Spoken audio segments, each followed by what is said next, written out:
کھولنے کا مقصد یہ ہے کہ آپ اپنی زندگیوں میں عبادت کے صرف اس ایک پہلو سے نکل کر عبادت کے جو باقی پہلو ہیں ان پہلوؤں کو بھی سمجھنے کی کوشش کریں۔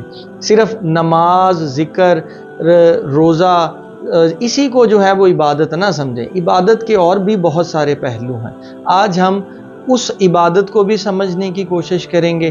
جب ہم اس عبادت کو سمجھیں گے تب ہمیں سمجھ آئے گی کہ ہمیں پیدا کرنے والا کون ہے۔ تو ناظرین، جس عبادت کا اب میں تذکرہ کرنا جا رہا ہوں، کوشش کیجئے گا ان عبادتوں کو بھی اپنی زندگی کا حصہ بنائیں۔ سب سے پہلے کسی پر رحم کرنا، یہ بھی عبادت ہے۔ کسی کے ساتھ مہربانی کرنا، یہ بھی عبادت ہے۔ آپ کے در پر کوئی سوالی چل کے آئے، سوال کرے اور آپ اس کا وہ سوال، اس کی وہ ضرورت پوری کر دیں، یہ بھی عبادت کے زمرے میں آتا ہے۔ خود کو برائیوں سے پاک کرنا، ظاہری طور پر بھی باطنی طور پر بھی، یہ بھی عبادت کے زمرے میں آتا ہے۔ آپ کی ذات سے دوسروں کو خیر ملے، یہ بھی عبادت کے زمرے میں آتا ہے۔ آپ جب کسی کو عزت دیتے ہیں، یہ بھی عبادت کے زمرے میں آتا ہے۔ اگر آپ اچھے کردار کے حامل ہو چکے ہیں تو اپنے جیسا کردار کسی دوسرے کے اندر پیدا کر دینا، یہ بھی عبادت کے زمرے میں آتا ہے۔ وہ علم، عقل، شعور جو اللہ سبحانہ و تعالی نے آپ کو عطا کیا، اسے دوسروں تک منتقل کرنا، یہ بھی عبادت ہے۔ دوسروں کی خطاؤں کو معاف کر دینا، یہ بھی عبادت ہے۔ کسی کی مدد کرنا اور اس کے بدلے میں اس سے کسی بھی قسم کی طمع یا لالچ نہ رکھنا، یہ بھی عبادت کے زمرے میں آتا ہے۔ کسی کے لیے روزی کے مواقع پیدا کرنا، یہ بھی عبادت کے زمرے میں آتا ہے۔ دوسروں کے لیے آسانیاں پیدا کرنا، یہ بھی عبادت کے زمرے میں آتا ہے۔ کسی کا عیب جانتے ہوئے اس کی پردہ پوشی کر دینا، یہ بھی عبادت کے زمرے میں آتا ہے۔ یہ میں نے ابھی عبادت کو تھوڑا سا کھولا ہے، یہ پوری ایک لائبریری ہے۔ یہ جتنے بھی اس طرح کے خیر کے کام ہیں، جتنے بھی اس طرح کے مثبت کام ہیں، ناظرین جب آپ ان کو کھولیں گے تو یہ تمام کے تمام کام بنیادی طور پر کیا ہیں؟ یہ وہ عبادتیں ہیں جو ہم نہیں کر رہے۔ ہم فقط نماز پڑھنے کو عبادت سمجھ رہے ہیں، تسبیح گھمانے کو عبادت سمجھ رہے ہیں۔ تو ناظرین میری آپ سے گزارش ہے، نماز بھی پڑھیں، رب کا ذکر بھی کریں، تسبیح بھی گھمائیں، سب کچھ کریں، لیکن یہ جو عبادت کا ایک دوسرا پہلو میں نے آپ کے سامنے رکھا ہے، ان پہلوؤں پر بھی غور کریں۔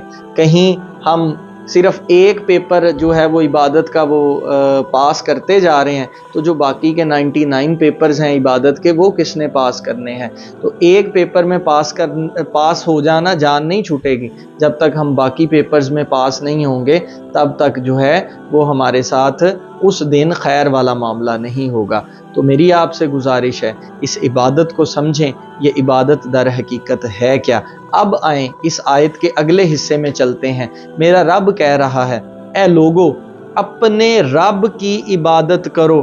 عبادت کون سی کرنی ہے؟ جس کا میں نے تذکرہ کیا، نماز بھی پڑھنی ہے، تسبیح بھی پھیرنی ہے، اس کے ساتھ آپ کی ذات سے اس کی مخلوق کو فائدہ پہنچے، یہ عبادت بھی کرنی ہے۔ اچھا، ساتھ ہی میرے رب کی خوبصورتی دیکھیے گا، میرا رب کہہ رہا ہے عبادت کرو جس نے تمہیں پیدا کیا۔ اب مجھے کس نے پیدا کیا؟ مجھے رب نے پیدا کیا۔ اب رب ہمارے ساتھ کیا کر رہا ہے؟ ہم ڈیلی گناہ کرتے ہیں، وہ ہمارے گناہوں کو معاف کرتا ہے، ہمیں رزق دیتا ہے۔ اب ڈیلی ہم کیا کرتے ہیں؟ سارے برے کام کرتے ہیں۔ اس نے کبھی ہماری آکسیجن بند نہیں کی، اس نے کبھی زمین کو یہ حکم نہیں دیا کہ اے زمین تم جو ہے وہ پھلوں کو نہ اگاؤ، تو اس نے تو ایسا کوئی کام نہیں کیا۔ تو جس نے مجھے پیدا کیا، جب تک آپ کی عبادت کی فریکوینسی اس کی فریکوینسی سے میچ نہیں ہوگی تب تک بات نہیں بنے گی۔ تو غور کریں، آپ کو جو پیدا کرنے والا ہے وہ کیا کام کر رہا ہے، جب تک ہم وہ کام نہیں کریں گے تب تک عبادت کا جو ہے وہ مزہ نہیں آئے گا۔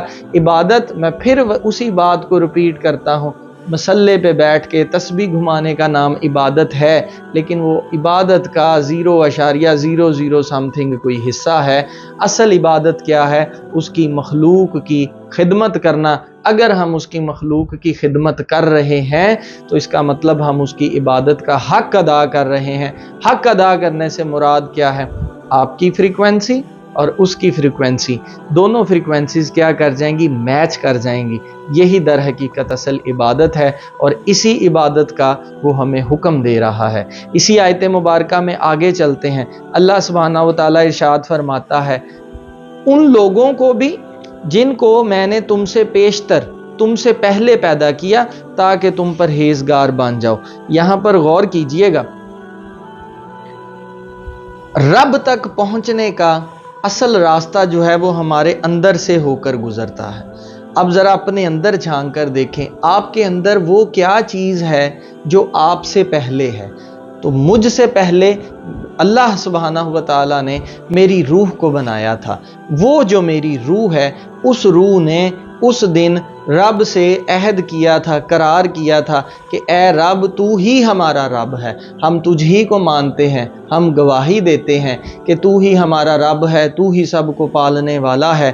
تو ناظرین، ہماری جو روحیں ہیں، ہماری روحوں نے کیا کیا ہوا ہے؟ عہد کیا ہوا ہے۔ اگر ہمیں اس بات کی سمجھ آ جائے کہ ہم سے پیشتر کون پیدا ہوا تھا، ہم سے پیشتر، ہم سے پہلے ہماری روحیں پیدا ہوئی تھیں، ان روحوں نے اپنے رب سے عہد کیا تھا، قرار کیا تھا، اگر ہمیں وہ عہد یاد آ جائے یا اس بات کو ہم اپنے دماغ کے اندر بٹھا لیں، تو ناظرین کیا ہوگا؟ ہم پرہیزگار بن جائیں گے، ہم کبھی بھی کوئی غلط کام نہیں کریں گے۔ پرہیزگاری کا مطلب کیا ہے؟ پرہیزگاری کا مطلب ہے خود کو برائیوں اور گناہوں سے بچا لینا۔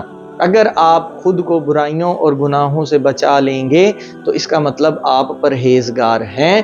تو رب تو آپ کو خود طریقے بتا رہا ہے، رب کہہ رہا ہے اپنی فریکوینسی اور میری فریکوینسی کو برابر کر لے یار، جیڑا کام میں کردا وہی کام تو کرنا شروع کر دے۔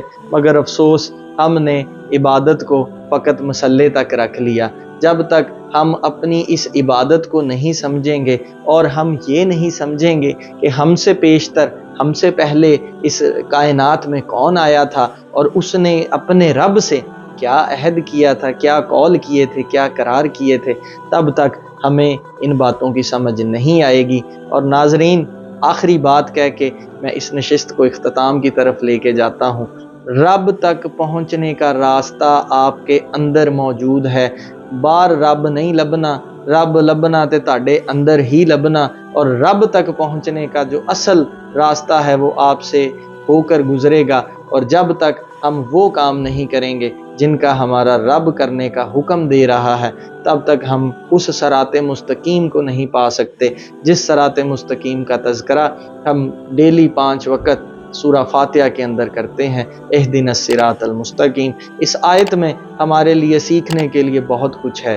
دعا کرتا ہوں اللہ سبحانہ و تعالی ہمیں ان تمام باتوں کو سمجھنے کی توفیق عطا فرمائے۔